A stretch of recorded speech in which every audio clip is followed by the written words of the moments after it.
Fatmir Mediu I kërkoi klasës politike shqiptare të dëgjojë zërin e ndërkombëtarëve dhe të heqë dorë nga deklaratat nacionaliste. Sipas Mediut, nëse vijohet më tej në këtë drejtim, vendi ynë do të shkonte drejt një aventure të rrezikshme.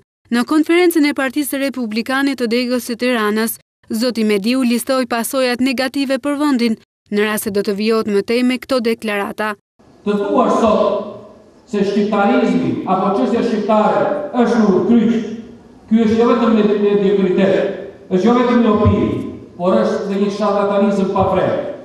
Rreziku I parë I çështjes sonë kombëtare do të ishte banalizimi I saj. Në një frym nacionaliste ku ne të shohim vetëm të rrethuar nga armiq, ku gjithmonë problemin e kemi me tjerët.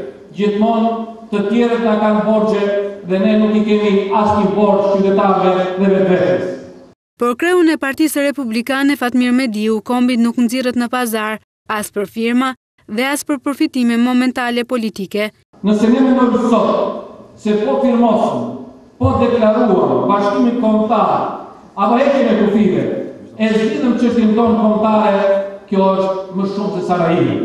Kombi nuk nxirret në pazar, as për firma dhe as për deklarata, as për përfitime momentale politike dhe as për ndonjë qëllim të kujdo personi. Shqiptarët në mënyrë plebiscitare e kanë përcaktuar rrugën e kombit shqiptar dhe ajo është Europa.